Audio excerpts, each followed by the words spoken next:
আরে ওয়াজ শুনেন, আলোচনা শুনেন, সর্বপ্রথম আপনি তাকে জিজ্ঞেস করেন ইসলামের মধ্যে ৭৩ ফেরকা, এক ইসলাম ফেরকা ৭৩টা, একটি ফেরকা জান্নাতে যাবে, ৭২টাই জাহান্নামী। আল্লাহ রসুল বলছেন আমার অন্য নবীর উম্মতের মধ্যে ৭২ ফেরকা, কিন্তু আমি মুহাম্মদ সাল্লাল্লাহু আলাইহি ওয়াসাল্লামের উম্মতের মধ্যেই আমার অনুসারীদের মধ্যে ৭৩টা ভাগ থাকবে, ৭৩টা ফেরকা থাকবে, একটা ভাগ একটা ফেরকা জান্নাতি, ৭২টা জাহান্নামী।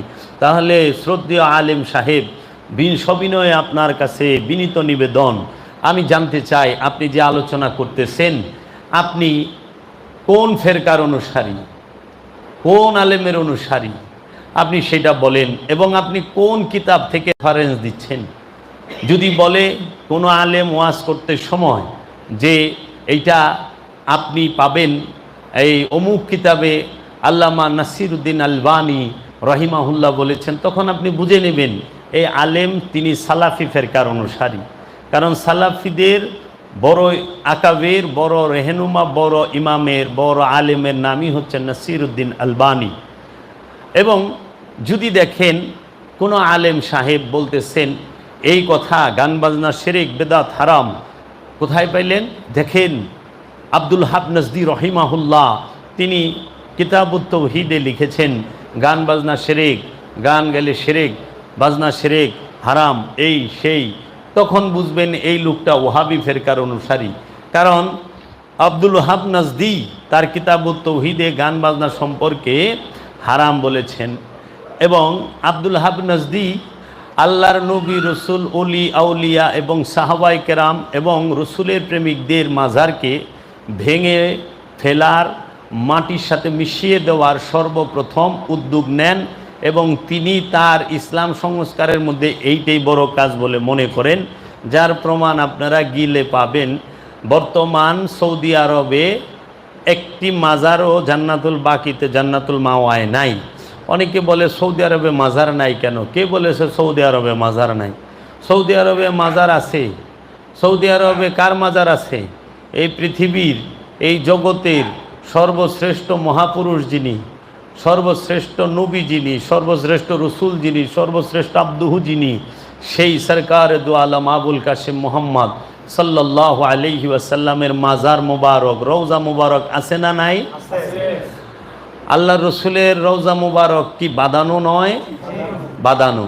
আল্লাহ রসুলের রওজা মুবারকের উপরে সবুজ গম্বুজ আছে, চতুর্দিকে ওয়াল করে দরজা লাগিয়ে দরজায় তালা দেওয়া আছে, মদিনা শরীফে আছে না? আর কোনো হাদিসের প্রয়োজন আছে? কোনো দলিলের প্রয়োজন আছে? মাজার জায়েজ না না জায়েজ? মাজারে শিরক আছে? যারা বলে মাজার শিরক, মাজার ভালো না, তাহারাই তো সবচাইতে বড় মিথ্যাবাদী, কাজ্জাব, তাই না? মিথ্যাবাদী নয়? তাদের উপরে আল্লাহ লানত পড়া অত্যাবশ্যক নয়? আল্লাহ লানত তাদের দেবেন। মদিনা শরীফে মহানবী হজরত মুহাম্মদ সাল্লাল্লাহু আলাইহি ওয়াসাল্লামের মাজার মুবারক আছেন, এবং মহানবীর মাজার মুবারকের দুই পাশে সাহাবার মাজারও আছে, হজরত আবু বকর সিদ্দিক, হজরত উমর রাদিয়াল্লাহু তাআলা আনহু। তাহলে আমরা দেখতে পাই ইসলামে মাজারের অস্তিত্ব আছে, মাজারে চুম্বন করার অস্তিত্ব আছে, মাজারে সেজদা করার অস্তিত্ব আমরা পাই। কারণ ওহাবি মৌলবীরা ফিরায়, আল্লাহ তো আর ফিরায় না। ফিরায়? সৌদি আরবে যে হাজিরা হজ করতে যায়, মদিনা শরীফে রসুলের রওজা মুবারক জিয়ারতে যায়, কেউ রসুলের রওজা মুবারক ধরে সে চুম্বন করে। আমি নিজে গিয়েছি, দেখছি রসুলের রওজা মুবারকের ভিতরে দেখার দুইটা ছিদ্র আছে, ছোট ছোট ছিদ্র দিয়ে দেখা যায় সারা রওজা মদিনা শরীফ। এত সুন্দর লাইটিং, সারা সৌদি আরবের রোড ঘাট সব জায়গায় এত লাইটিং। আল্লাহর রসুলের রওজার ভিতরে একটা লাইট নাই। আল্লাহর রসুলের রওজা মুবারকের ভিতরে লাইট জ্বালায় না, তারা অন্ধকার করে রাখে। হাজির যারা যান, সৌদি আরবে যারা যান, তারা দেখে আসে। কেন? রওজা মুবারকের ভিতরে লাইট জ্বালাইলে কি হবে?